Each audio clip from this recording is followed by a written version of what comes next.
لک دا خبر غور سره ورو دنیا کې خدای مدد کوي.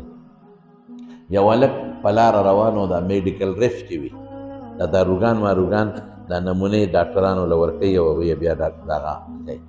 دی روان دی او سخته ګرمي ده، دا مخ یې تک سور دی او نور دی ښه تیز. یو بوډۍ ښځه په یو کور کې اوسېده، هغه بار دروازه کې ولاړه څه کار لره ورته ویل چې دا میډیکل ریف دا هلک یې وکتې که نه، نو د هغې پې زړه خفه شو. هله بچې دې سوري ته شه. هغې سوري ته دننه کړه.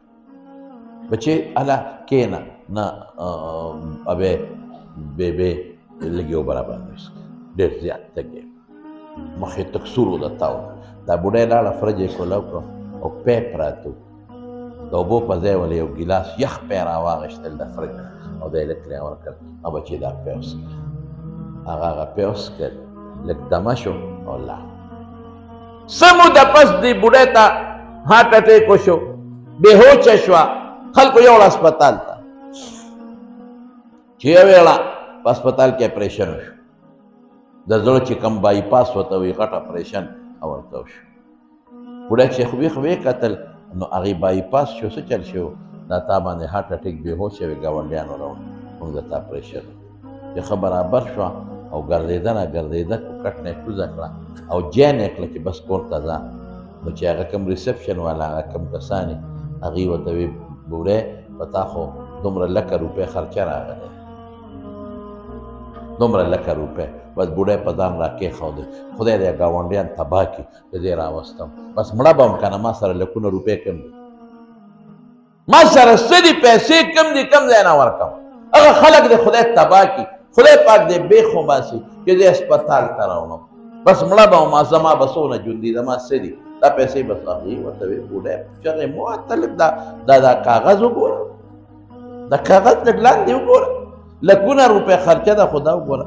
نو بوډۍ چې وکتل نو په هغې کې په انګریزۍ کې لیکلي وو پیډ، چې دا پیسې جمع شوي. بوډۍ خو څه ناڅه ساه واخېسته، وایي دا پیسې چا جمع کړي؟ زما څوک دي چې زما دا لکونه روپۍ دا زما دا خرچه جمع کړې ده؟ یاره بوډۍ ته خو ډېره زوره وه، ته شاید لاندې ګورې نه بره نیغه نیغه ګورې.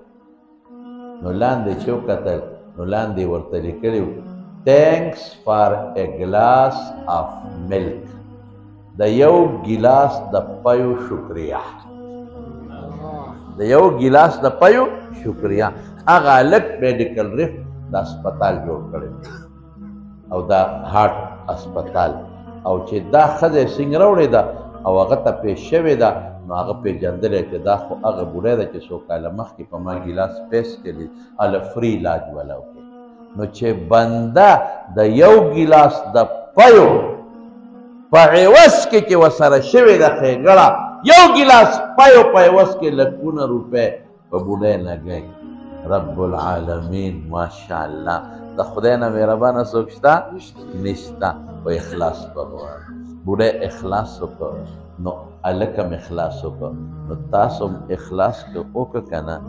اخلاص په دې خپل وجود کې چې دا خپل وجود د خدای لپاره کړو، بیمارونه به هم خدای پاک وساتي. که تاسو اخلاص وکړه چې دا 1000 روپۍ 2000 15,000 خالص قرآن له ورکوم، د پیغمبر حدیث له ورکوم، زما په رب قسم راته خورم.